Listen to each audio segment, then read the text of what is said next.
Well, hey guys, welcome back to Waters Family Homestead. So just a quick little video. I want to ask y'all a question. See her back? My two roosters, Junior and Sue, are wearing her back out. And it's not just her.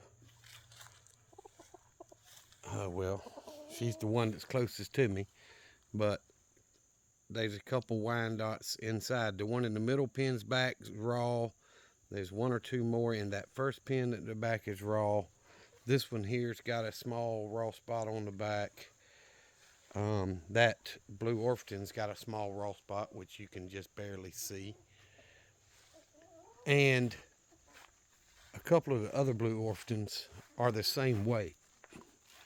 I was trying to get a better picture for y'all, but if you can't see through the fence, but the one in the blue Orpington in this last pen right here, her back is the biggest raw of all of them. And there's another blue Orpington in there with a raw spot about half her size. They are wearing these same hens out. So my question to you guys is, what do you suggest I do? Put the roosters in this pen over here by themselves for a week or so and let them hens back rest a little bit? Or separate the hens out, lock them in there that with the raw spots on the back, and give them a rest for a week or two and let the rooster work on the rest of the hens. I don't know, but there's 21 hens, I think, something like that, and there's only two roosters. They are wearing these hens backside out. And I don't want my hens to get, I don't know if they'll get infection from the feathers being out like that or what, if it'll harm them. But they are wearing, there's about 6 or 8 hens that these two roosters are slap wearing their backside out. And what I see is, like when Sue will mount one of these roosters, like he's trying to do now, he's following her, see? If he gets up to her, he'll grab her and make her squat. See? But if Junior sees him mount a hen, he'll run over, and as soon as Sue gets off, whether he jumps off because Junior ran over or not, Junior will grab her and get right back on top of that same hen. They are wearing these hens out, and I don't want my hens to be affected by it. So, I don't want them to be sore, injured, or whatever. So I'm wondering, what would y'all do? Lock the roosters up for a week or two, or just separate those hens out that are wore slap out? So I would appreciate comments. I'm sure some of y'all have ran through the same problem. I mean, wearing her butt out. This little blue Orpington coming up right here, wearing her backside out.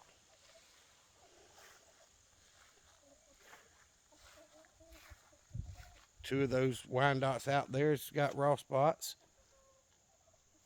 Both of these I can see where they're getting worn, but this one's got a small raw spot on it.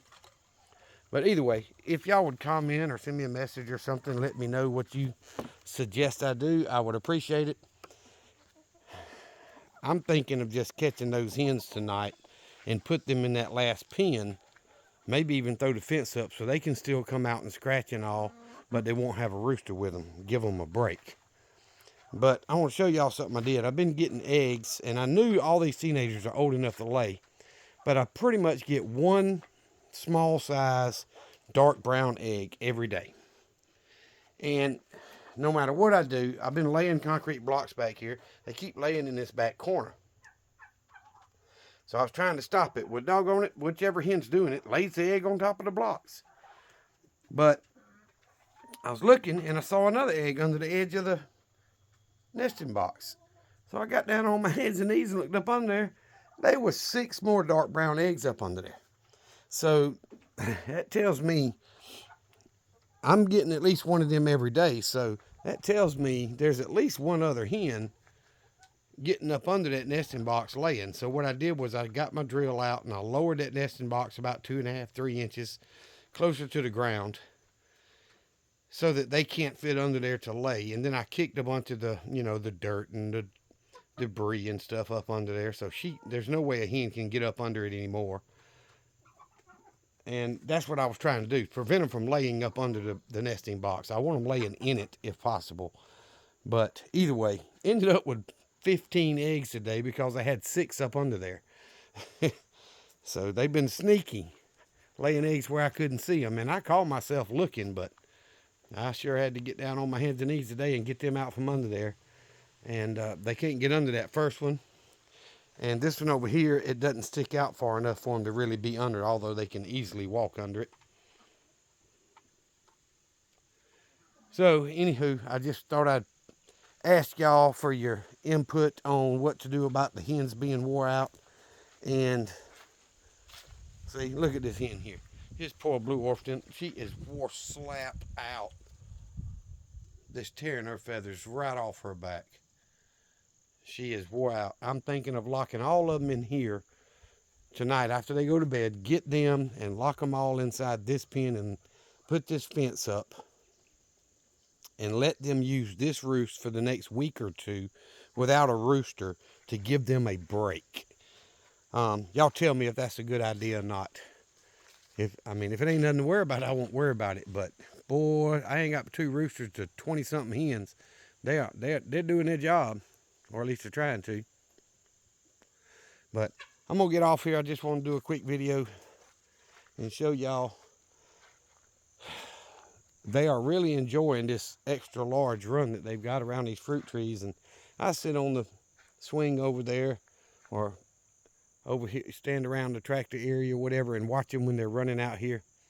And I like it when I see the chickens out here scratching and pecking. I throw scratch out here and they poop close to my fruit trees and blueberry bushes and stuff, because I know that's nitrogen added back to the soil, and they have covered all this out here. So I know it's going to help my trees come springtime to have a lot more nitrogen in the ground, and it's going to help them grow greener leaves, which will help them produce more fruit, I hope.